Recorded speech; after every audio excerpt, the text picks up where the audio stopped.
Assalamualaikum warahmatullahi wabarakatuh.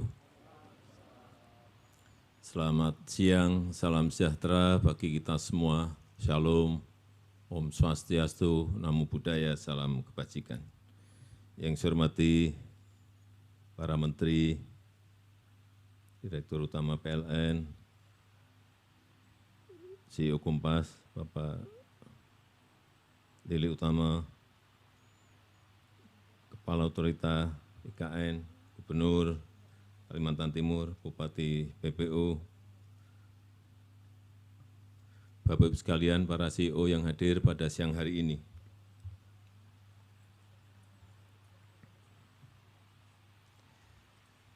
Kalau kita datang ke Kalimantan, biasanya sebelum sambutan itu ada pantun. Dan saya nggak tahu sudah bolak-balik ke IKN ini, selalu diberi pantun dan saya belum pernah berpantun. Oleh sebab itu, dalam kesempatan yang baik ini, saya mau berpantun dulu. Boleh ya?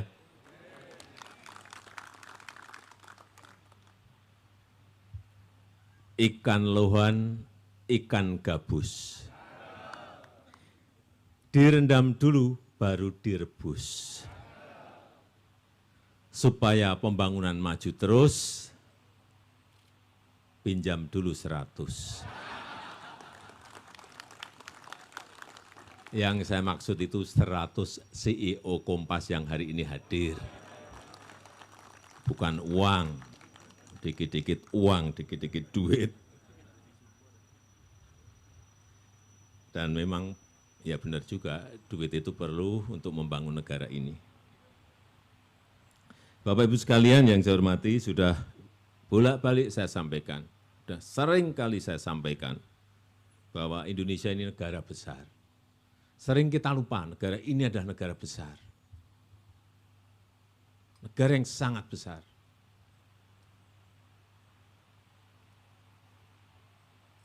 Banyak yang belum tahu, saya sering berbicara dengan kepala negara, kepala pemerintahan, bahwa kita memiliki 17.000 pulau, belum tahu.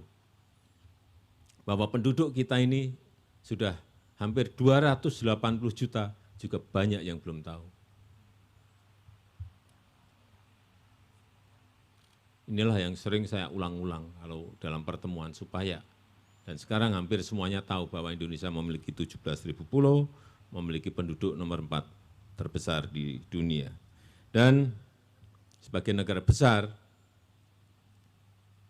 mungkin Bapak Ibu belum pernah mencoba, tapi kan punya jet pribadi. Coba terbang dari Aceh, Banda Aceh, langsung ke Jayapura atau ke Wamena.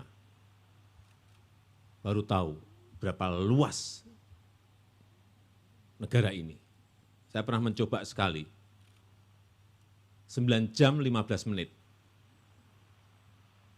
Dari Banda Aceh, nanti nyobalah satu-satu. Dari Banda Aceh ke Jayapura.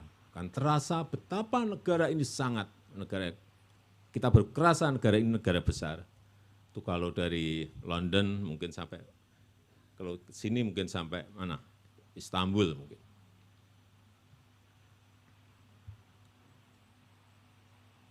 Melewati 6 atau 7 negara.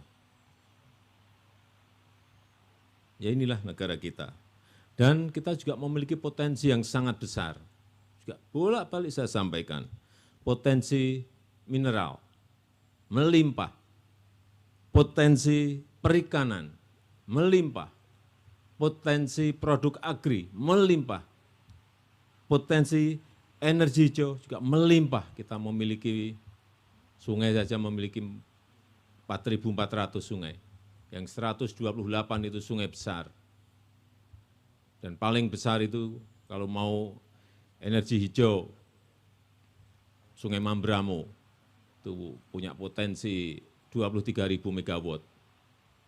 Kedua, Sungai Kayan di Kalimantan, 11.000 megawatt. Itu yang hydropower. Belum yang geothermal. Geothermal kita memiliki 29.000 megawatt. Baru dipakai kira-kira 2.000-an megawatt. Potensinya masih besar sekali. Dan inilah yang akan menjadi daya tarik negara kita karena ke depan ekonomi hijau, energi hijau itu menjadi sebuah kekuatan. Tapi yang paling sulit adalah bagaimana mengintegrasikan potensi ini agar menjadi sebuah kekuatan besar bangsa kita. Ketergantungan negara lain kepada bangsa kita. Sehingga saya pengen sekali ada satu produk besar kita yang bisa masuk ke global supply chain. Inilah yang sedang dalam proses kita rancang, yaitu ekosistem EV baterai dan ekosistem EV, electric vehicle. Tapi mengintegrasikan ini juga bukan barang yang mudah. Bagaimana mengintegrasikan nikel yang banyak di Sulawesi dengan bauksit yang banyak di barat, di Bintan, di Kalbar, integrasikan lagi dengan tembaga yang ada di Papua, di NTB. Yang paling efisien itu diletakkan di mana kalau kita ingin membuat pabriknya. Seperti dulu memutuskan Freeport membangun smelter itu di Gresik atau di Papua. Saya minta di Papua saat itu. Tapi dihitung-hitung, Pak ini berat di sini, listriknya dari mana. Akhirnya diputuskan di Gresik. Inilah karena negara seluas ini mengintegrasikan itulah barang yang sulit. Mengkonsolidasikan itu juga barang yang sulit. Tapi kembali untuk membangunnya, pemerintah tidak bisa sendiri. Butuh peran semua dari kita. Butuh kontribusi semua dari kita. Termasuk utamanya para pengusaha, para investor, para CEO. Dan Bapak Ibu semuanya yang hadir di sini. Saya membayangkan bahwa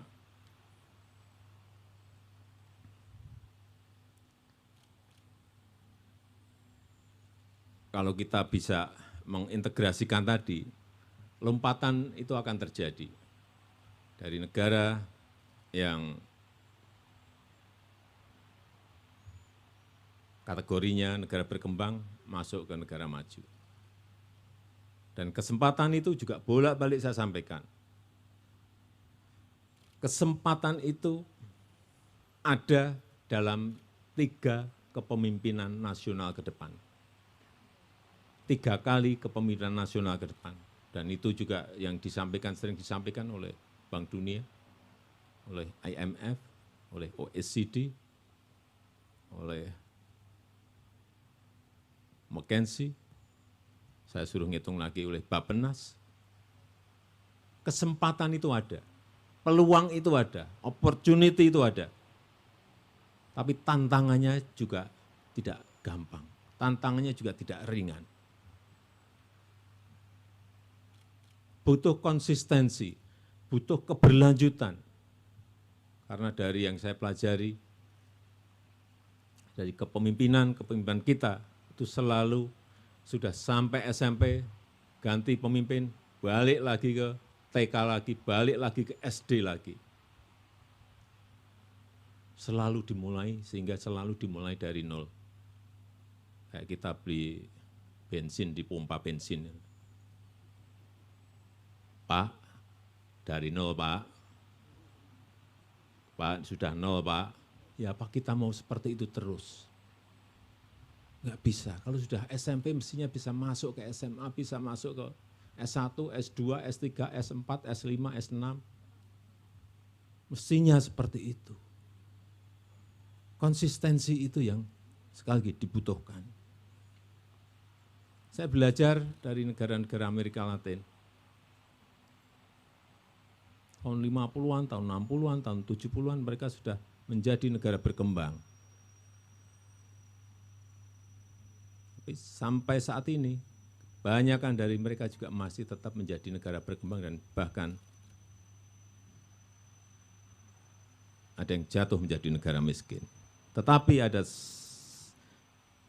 salah satu contoh negara yang menurut saya, ini karena manajemennya, karena tata kelolanya baik, lompatan itu terjadi dan memiliki pertumbuhan ekonomi yang sangat fantastis, yaitu Guyana.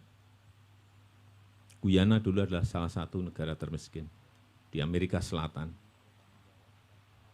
Kemudian ditemukan potensi minyak, digarap oleh swasta, bukan oleh BUMN. Maaf Pak Erik. Digarap oleh swasta, bukan oleh BUMN. Tapi difasilitasi, diatur oleh pemerintah. Itu yang benar. Jadi jangan sampai di sini itu kadang-kadang juga swasta pengen mengatur. Yang tertawa itu pasti sudah pernah mengatur.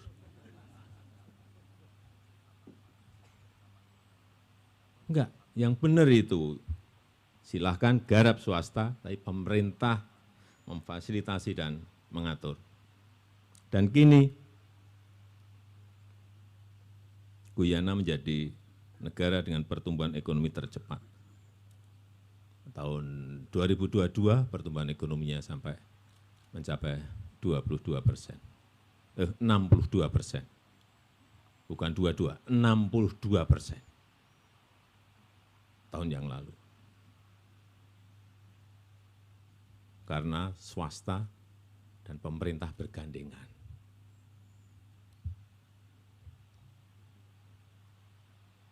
Kita juga ingin seperti itu.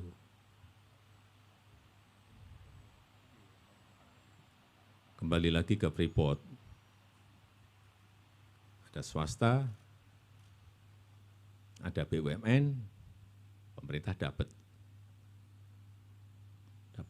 BPH badan, dapat BPH karyawan, dapat biaya ekspor, dapat royalti, dapat PNBP, dan plus karena kita pemilik saham, dapat dividen yang tidak kecil kita dapat dari Freeport sekarang ini. Kerja bareng-bareng. Karena saya sering ditanya oleh masyarakat, Pak, ekspor nikel dihentikan. Terus yang ngerjakan swasta, yang untung dia dong. Rakyat dapat apa?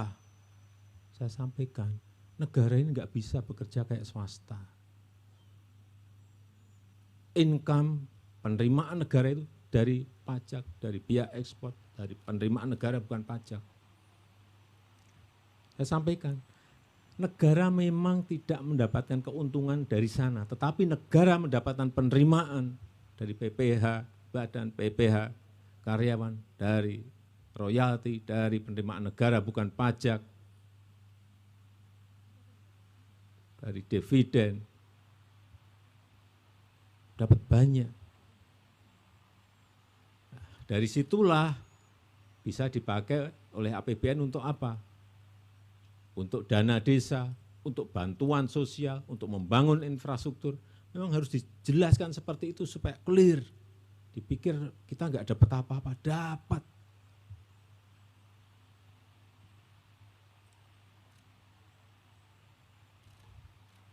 Jadi sekali lagi, kerjasama, kolaborasi itu sekarang menjadi kunci.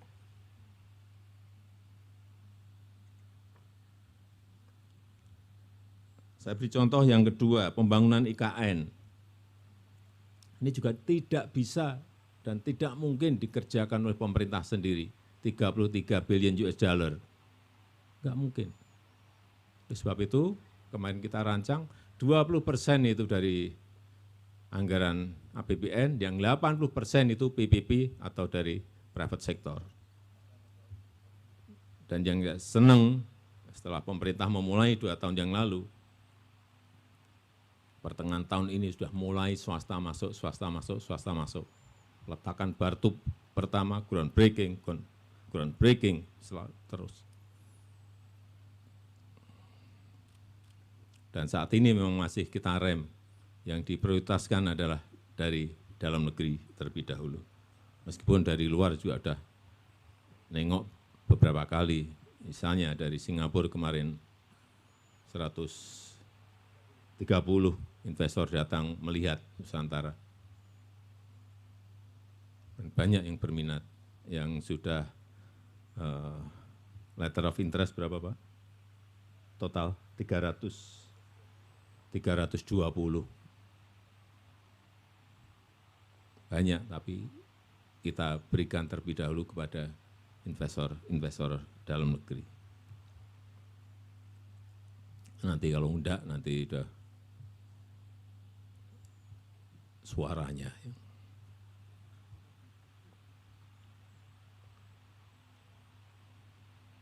Ini kok serius sekali.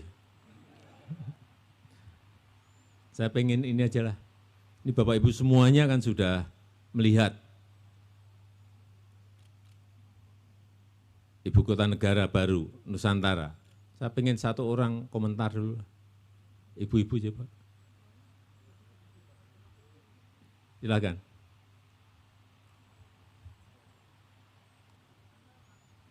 Tahu. Tekstil, garment. Izin Pak. Furniture juga. Ini gara-gara undangan Bapak waktu acara Asmindo Ivina, kami ke sini bersama dengan Pak Lilik dan teman-teman CEO yang lain.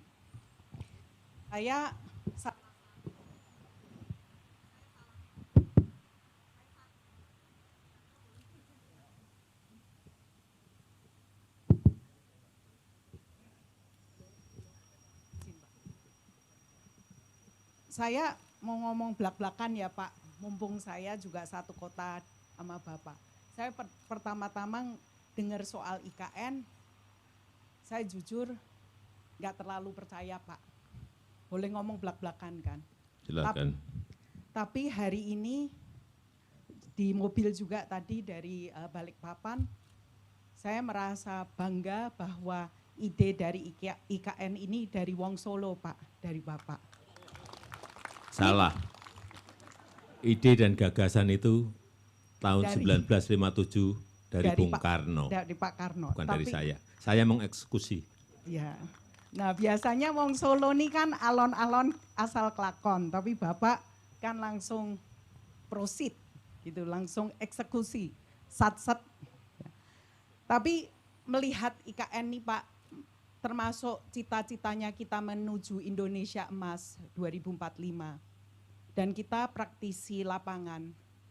Di luar infrastruktur Pak, kami merasa bahwa yang perlu, tadi Bapak udah sampaikan, edukasi Pak. Karena menuju Indonesia Emas ini, saya merasa bahwa selain SDA kita juga perlu dan infrastruktur kita perlu SDM. SDM emas. Nah mohon Pak nanti petunjuk dari Bapak, arahan tadi Bapak juga udah sampaikan mengarah kepada Indonesia Emas mengenai SDM Pak. Dan nuwun sewu Pak, juga penegakan hukum, kepastian hukum, reformasi hukum. Karena semua yang kita build ini perlu kepastian hukum terutama kalau nanti ada PPP Pak. Karena jangan sampai nanti di masa kabinet berikutnya kami-kami yang ikut membangun yang tadi Bapak di Pantun sampaikan 100 CEO atau nanti 1000 sejuta CEO sama-sama membangun bersama Indonesia, kita juga kena masalah sama-sama. Nuwun sewu Pak kalau saya terbuka. Terima kasih. Ini komentarnya mengenai IKN belum tadi, baru yang saya dengar keluhan ini. Bukan keluhan Pak, tapi kalau saya boleh ngomong all out, kalau itu kepastian. IKN. Mengenai IKN. Ya, kalau kepastian hukum dan reformasi hukum ada, kita siap Pak untuk support IKN bersama Bapak. Karena itu yang kita perlukan dari teman-teman di sini, karena kita ini private sector Pak. Jangan sampai kita support, tapi kita nggak jelas nantinya ujung-ujungnya, ya Bapak tahu deh. ujung-ujungnya Oh enggak jelasnya, jelas apanya tuh? ujung-ujungnya kita yang diperiksa, kita yang ini Kok Pak. diperiksa tuh kenapa? Nah, itu.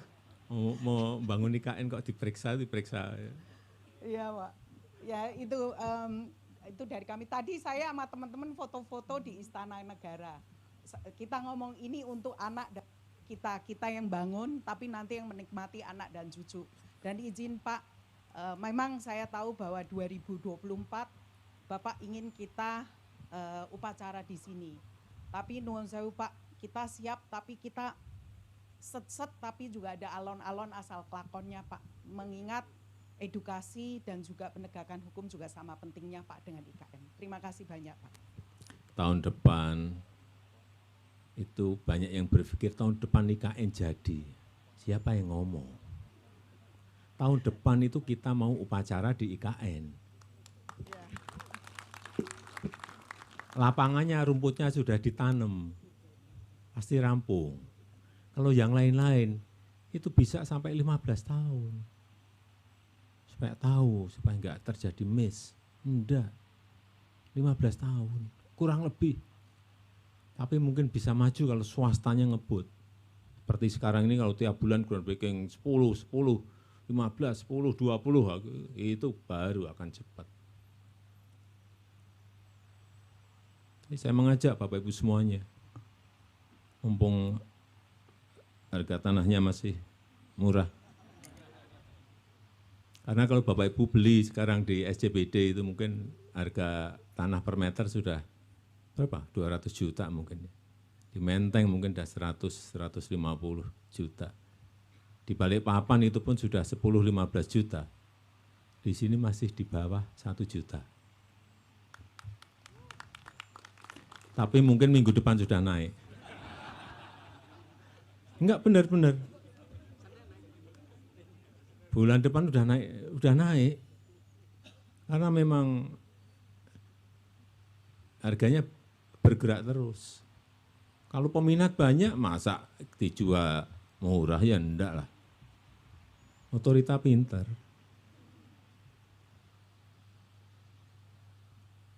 Jadi kembali, IKN ini adalah investasi untuk masa depan kita. Investasi untuk keberlanjutan Indonesia.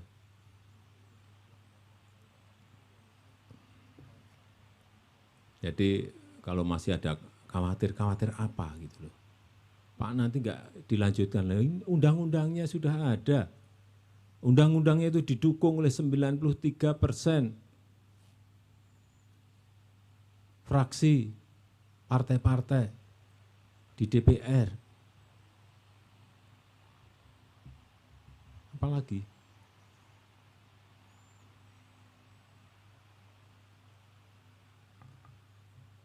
Takut apa lagi? Takut pemilu. Ini kadang-kadang apa? Kita ini kan sudah berapa kali pemilu langsung. 2024, 2009, 2014, 2019. Ya kalau mau pemilu anget-anget dikit, agak-agak panas kan enggak apa-apa. Yang paling penting Bapak Ibu jangan beli kipas itu. Ngipasin. Atau ibu-ibu beli kompor, manas-manasin. Enggak lah, kita ini, saya lihat sudah semakin dewasa dalam berdemokrasi. Perbedaan itu biasa. Beda pilihan biasa gitu loh. Oh, yang milih semuanya kan rakyat. Kedaulatan itu ada di tangan rakyat. Bapak seganteng apapun kalau rakyat nggak seneng, gimana? Bapak senengnya yang desa-desa kayak saya gini. Gimana? Ini pilihan rakyat. Dan persaingan dalam kompetisi dalam pemilu biasa-biasa aja. Nggak usah, Bapak Ibu ini kan biasa di bisnis, biasa di ekonomi. Ya nggak usah lah belajar jadi politikus, kadang-kadang ngomentari, malah bisa keliru.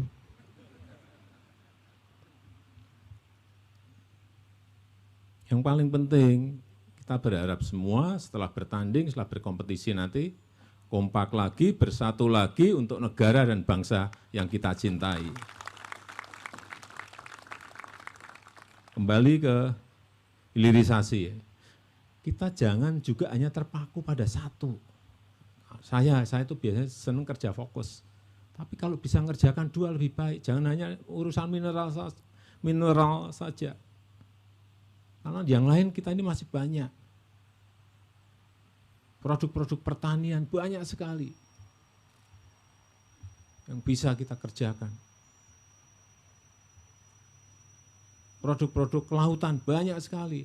Sekarang mungkin yang ramai ke depan, yang akan kita ramein itu rumput laut. Karena tidak hanya untuk urusan